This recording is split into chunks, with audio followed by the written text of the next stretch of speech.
Hoy nos acompaña Gonzalo Garrido Leca, él es gerente general de la Clínica Angloamericana. Sabemos que es una de las más reconocidas de nuestro país, con más de 100 años de historia. Y para repasar un poco sobre esto, ya vamos a conversar con Gonzalo, que ha tenido la deferencia de acompañarnos aquí a las instalaciones de RPP. Buenas tardes, Gonzalo. Buenas tardes, muchas gracias por la invitación y aquí para responder las preguntas que tengan a bien.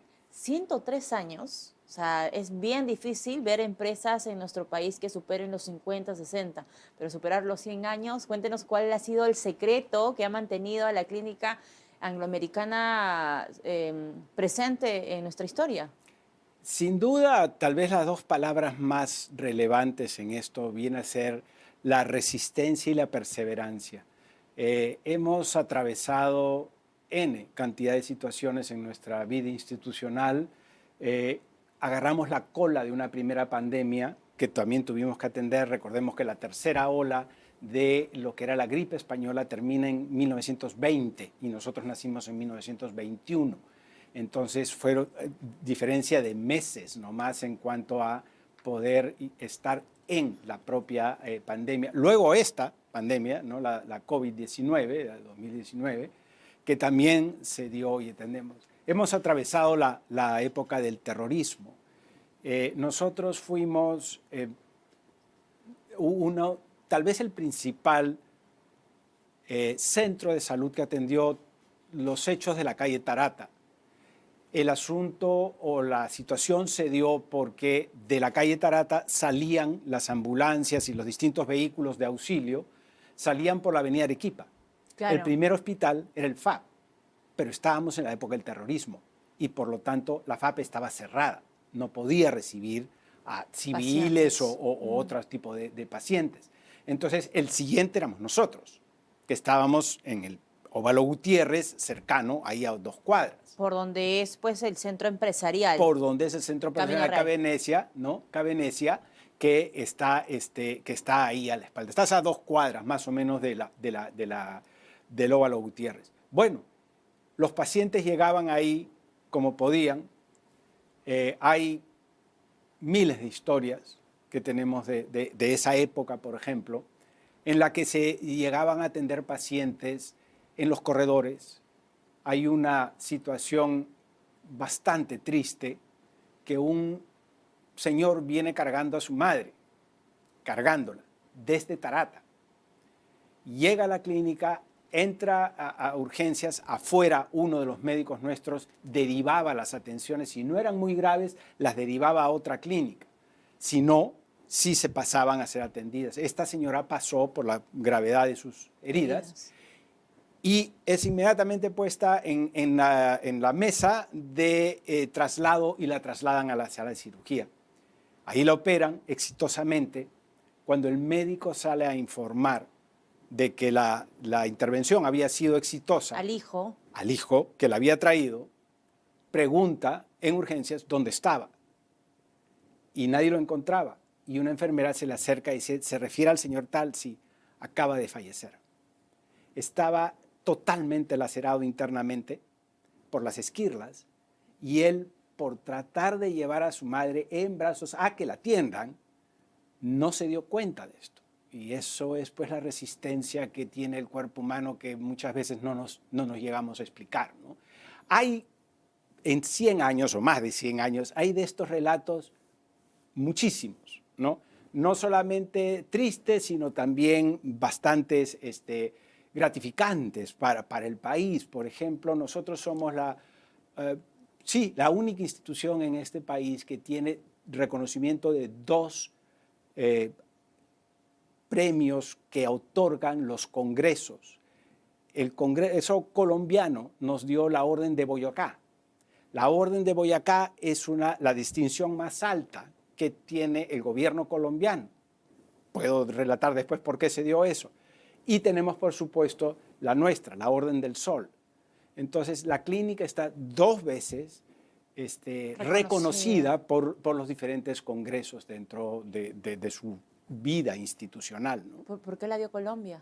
Colombia la dio porque ellos tienen en la historia un presidente que es Llerena Camargo. Este señor fue presidente de Colombia y estuvo liderando Colombia por un tiempo para luego pasar, estamos hablando de más o menos, sería el 1950, por ahí puede ser, un poco más tal vez, para luego pasar a lo que él era la OPS, el manejo y presidencia de la OPS, la secretaría de la OPS. En ese momento, él tiene que viajar a Brasil.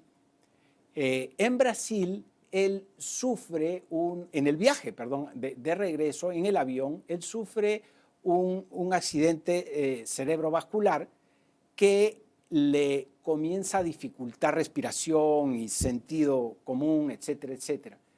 En esas épocas no habían vuelos directos, sino habían con varias escalas, y la primera escala era Lima. Llaman, en ese caso, a mi padre, que tenía la especialidad de medicina de aviación, es el primer médico aviador que hay en este país, y él entra al avión y ve el cuadro muy grave y dice, de acá no sale. Tienen que bajarlo, tienen que llevarlo a darse la atención porque no va a llegar vivo a ningún otro lado. Y efectivamente lo dejan acá, lo trasladan, lo llegamos a recuperar, la clínica lo llega a recuperar 100%, al punto que quien había pedido que este señor, que el expresidente Camargo, vaya a Brasil, había sido en ese entonces el senador Kennedy, John Kennedy. Y él mismo arma todo un programa para que su médico vaya a recogerlo y llevarlo a Washington. Ahí está la sede. En eso, el médico le dice a él, tengo un exalumno de Harvard que está al teléfono que quiere hablar con usted porque parece que se conocen. ¿De qué profesión es? En fin, comenzaron a hablar y era mi padre. Y los dos se habían visto en los diferentes sitios él estudiaba, por supuesto, gobierno, en la Facultad de Gobierno, y el otro en la Facultad de Medicina, están totalmente aparte. Pero ese tipo de cosas son las que vienen ocurriendo y, como repito, en 100 años se dan muchísimas anécdotas históricas como estas, claro. ¿no? Por ejemplo. Usted... Y debido a eso, perdón, es que Colombia le da la orden de por el destacada intervención médica y le da la clínica y le da a los 3 médicos que intervinieron. Uno fue mi padre, el otro fue el doctor Bancalari y el otro fue el doctor Batilana. Lo que implica pues que su vida no estaba tan alejada de la medicina justamente por su padre. Usted es arquitecto. Ah, sí. ¿Y usted tiene ya casi 30 años aproximadamente como gerente general? Sí, sí, es correcto. Sí, yo, si bien es cierto, soy de profesión arquitecto, eso ha traído un montón de beneficios, ventajas, que luego las puedo explicar, pero es correcto. Desde que nací estoy vivo salud permanente y constantemente. Es más, inclusive antes de entrar a la gerencia, a trabajar dentro de la clínica como en administración, yo estuve haciendo arquitectura hospitalaria y fuera de la clínica, en otros sitios. Esto es lo que me lleva hacia trabajar dentro de la clínica. Yeah. Y como estaba trabajando dentro de la clínica, ahí es donde entro en contacto más frecuente, más constante con mi padre, profesionalmente hablando, y él decide pedirme ayuda, pero con una condición, que tenía que estudiar salud, porque nadie de nosotros podía entrar a la clínica a no ser de que haya efectivamente estudiado el rubro donde va a entrar. Terminé estudiando en ESAN y luego en cursos adicionales en Harvard, haciendo todo lo que es la especialización profesional, que es en salud pública, ¿no? Entonces, sí, algo tengo de estudios de salud, no todo está basado en arquitectura, ¿no? ¿Quién funda la clínica? La clínica se funda en el 1921, como ya dije, y lo hacen las comunidades angloamericanas, o sea, y británicas y americanas, principalmente por la barrera idiomática que había desde ese entonces, ¿no es cierto? El caso fue que cuando ellos volteaban a ver las comunidades italianas, ellos tenían la clínica italiana, la francesa, la Maison de Santé. Entonces, ellos se sentían que eran tal vez los únicos que necesitaban de un tipo de atención. En ese momento de la historia de la medicina, ya había pasado sobre todo la primera etapa había pasado la Primera Guerra Mundial, en donde una destacada profesional funda lo que hoy es la actual enfermería mundial, y era Florence Nightingale. Ella es la fundadora de lo que es la enfermería moderna. Florence Nightingale tenía una alumna que es Louise Roth, y ella fue la que fue a la clínica, a Bellavista, cuando la formaron, previo a que funden la clínica, a preparar enfermeras. Okay. Entonces, ahí es donde estas comunidades comienzan a ver la necesidad y la pertinencia, si ya tenían a la escuela de enfermeras formándose de acuerdo a sus criterios y las necesidades que tenían, si ya la tenían ahí, bueno, pongamos las cosas juntas. Pero ¿para qué empresarios muy destacados? Porque venían de distintos rubros. Eran empresas transnacionales. La International Petroleum, la Cerro Pasco Corporation, la Grace Corporation, en fin, este tipo de empresas multinacionales con bases tanto en Estados Unidos como en Inglaterra, quienes comenzaron a tener esta idea, pero fueron lo suficientemente hidalgos como para reconocer que de medicina o de salud no sabían nada. Entonces tenían que llamar a un profesional que fuese capaz de montar esta clínica. Eso fue lo que les tomó el tiempo. Okay. Por eso decía que en realidad sí habíamos tenido la cola de lo que fue la primera pandemia, la gripe española, pero ya en ese momento funcionaban distintas sedes, o voy a decir en distinta forma, no la clínica americana formada como tal, pero sí partes de ella que iban a involucionar, a convertirse en la clínica americana, ¿no? La clínica entonces ha visto dos pandemias, la española y la del COVID, o sea, es la única institución médica en nuestro país que ha vivido estas dos situaciones. Acompañados por la Maison de Santé, claro. Sí, porque la Maison también tiene inclusive un poco más de años que nosotros, ajá, pero sí. Increíble. Sí. Yo quería preguntarle, la clínica empieza en Bellavista, en el Callao. ¿En qué momento se mudan ustedes a San Isidro? Absolutamente. Primero, la fundación en Bellavista es muy lógica, porque el Callao era el puerto. Exacto. Entonces ellos venían y iban por ahí. Hay que recordar que el motivo también de su fundación fue porque la distancia entre Lima, por decirlo, y, no sé, Los Ángeles, que podría ser tal vez el primer puerto donde ellos podían recibir una atención a la que estaban acostumbradas, estaba demasiado distante. O sea, era treparse en un barco y que un mes y medio de travesía, Dios quiera quién llegaba vivo, ¿no? Al otro lado. Entonces, por eso es que hicieron esto. Y evidentemente le hicieron en Bellavista, en el Callao, por la situación geográfica que tenía estar cercanos al puerto. Adicionalmente a eso, los italianos tenían una casa que tenía un centro de salud que estaba denominado como el Centro de Salud Italiano, ¿no? Traducido, y ellos deciden vender, y son los angloamericanos los que compran esta sede. Esta sede, por lo tanto, ya tenía un tiempo de construida, ¿no?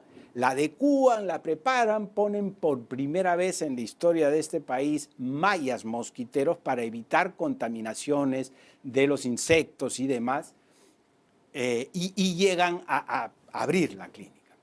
En ese momento estábamos muy bien, comienza a tener una trascendencia ciertos médicos que venían a atender a sus pacientes en la clínica. Recuerdo uno muy destacado que era un cirujano, McCornack, quien se convierte en el médico de cabecera del presidente Leguía. Entonces, el presidente Leguía fue el que rompe la estructura que habían establecido estas compañías internacionales, que era esta clínica, este centro de salud era para ellos, no para nosotros los peruanos, sino era principalmente para atenderse ellos, o sea, estas empresas, estas transnacionales que necesitaban atenderse en salud, entonces querían tener pues una cama disponible y no estar peleando por una de ellas. Pero el presidente Leguía, dada la trascendencia médica que tenían los médicos que estaban formando parte en ese momento de la clínica, insiste en ir y la clínica se ve forzada, digamos, gratamente, porque claro, atender al presidente le iba a dar una serie de beneficios, y así fue. Y comenzaron a atender a peruanos que poco a poco fueron sumando. Pero ojo que esta era la formación, o sea, si estamos hablando de la empresa se llama British American Hospital. El nombre también, esto es anecdótico, ¿por qué sale Clínica Angloamericana? Es porque cuando nos presentaron o se presentaron para obtener la licencia de funcionamiento en la Municipalidad del Callao, alguien tradujo, dice, ¿qué es esto? British American Hospital. Ah, eso es Clínica Angloamericana. Ah, ya, y lo escribió en la licencia. Entonces la licencia de funcionamiento da nacimiento al nombre Clínica Angloamericana. La empresa se llama British American Hospital, ¿no? Entonces, esta empresa estaba formada y constituida principalmente por capitales extranjeros. Totalmente, y no había ninguno local, nacional.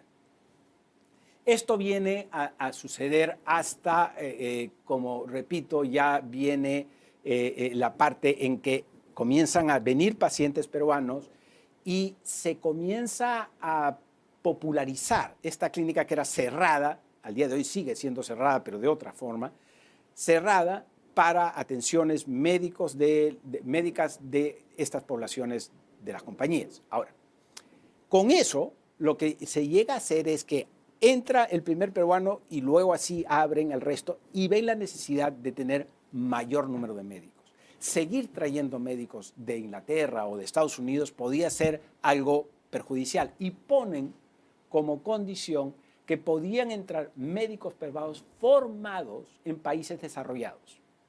Así Estados Unidos, Francia, Inglaterra, etc. Y ahí comienzan a venir los médicos peruanos.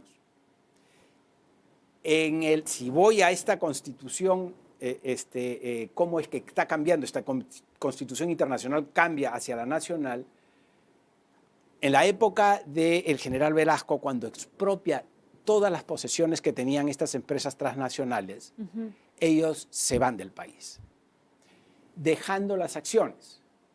Llevándose las acciones. Recordemos que en esos momentos las acciones no estaban inscritas en un registro público, como los registros ahora, públicos, claro, como ahora, sino eran físicas. Entonces, quien tenía esa acción era el accionista. el titular, claro. Entonces, se llevaron estas acciones.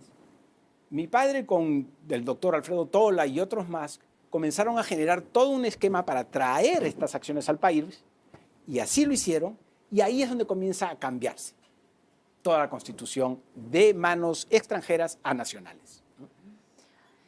Estamos hablando más o menos de 1960. ¿Qué historias? Sí. Y luego viene el terremoto, eso fue antes. Eso es antes, mucho antes, eso es ¿no? antes. Eso es cuando 40. se mudan. Correcto. El terremoto de los 40 llega a dañar seriamente las estructuras de la clínica en Bellavista y hay la necesidad de irse hacia el San Isidro. El donde local, estamos, el local ahora. el actual. ¿Cómo mantienen el tema de la confianza con tantos años? La confianza básicamente está yo diría que nosotros nunca hemos traicionado la misión de los fundadores. Y esa misión es entregar un servicio de excelencia. Entregar un servicio de excelencia requiere de una serie de parámetros. Estos parámetros tienen que ver con empatía, tienen que ver con vocaciones de servicio, tienen que ver con lo que es un compromiso, tienen que ver con lo que es el trabajo en equipo. Y así sucesivamente comienza uno a ver cómo la primera misión es la misma que la que le acabo de describir, que son los valores que hoy día tenemos en la clínica, pero dicha de otra forma. Nada más. Es lo único que ha cambiado, es cómo se describe, pero sigue permaneciendo e insistiéndose en que la atención es para las personas y por lo tanto todos estos conjuntos de valores son absolutamente necesarios para mantener, y ahí está la vigencia, ¿no? Ajeno a eso también tenemos lo que es la relevancia profesional. Ya le describía que, por ejemplo, los primeros médicos peruanos que tienen que entrar tenían que tener unas formaciones sumamente estrictas y en el extranjero. Eso también se ha tratado de mantener en la medida de lo posible para que de esta forma pueda hacerse una especie de círculo virtuoso de un profesional a otro y sigan entrando profesionales destacados.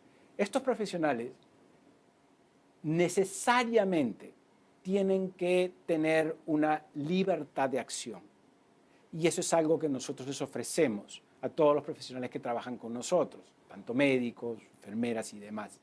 Y me refiero por libertad es que ellos son absolutamente dueños del tratamiento y recomendaciones que dan para los tratamientos de los diferentes pacientes. Nosotros no intervenimos sino en poder tal vez suministrarles, ofrecerles las mejores herramientas y la mejor tecnología disponible en ese momento, ¿no? Gonzalo, yo quería terminar la entrevista pidiéndole un consejo para aquellos jóvenes que ven de repente en esta entrevista la posibilidad en unos años de también dirigir, ¿no?, una clínica de un renombre tan grande como la tiene la Clínica Angloamericana en nuestro país. ¿Usted qué consejo le podría dar a los chicos, a las chicas que lo están viendo a esta hora de la tarde? Yo diría que tal vez lo principal es lo que ya he señalado, dedicarse al paciente. Para ello, el hecho de ver de qué manera pueden identificar las necesidades tanto de la comunidad, necesidades tanto personales de cada uno de ellos como comunitarias, y poder luego diseñar y pensar cuál es la mejor solución para atacar y luego ofrecer la solución de estas necesidades. Ese tendría que ser, primero estudien, vean dónde quieren entrar antes de saltar de frente a hacer algún tipo de acción. Hay que ser humildes en esto, hay que conocer, y esto me ha ayudado mucho no ser médico, ¿no? Hay que conocer, hay que abrir mucho los consejos para poder recibir la mayor cantidad de, vamos a decir, consejos nuevamente que puedan llevar adelante el sueño que uno como líder puede tener, ¿no? Es este combinado de cosas que se da, ¿no? Muy bien, Gonzalo, muchas gracias por acompañarnos en esta edición. Gonzalo Garrido Leca, gerente general de la Clínica Angloamericana, estuvo con nosotros, amigos, y hasta aquí, Negocios 360. Nosotros nos vemos la próxima semana.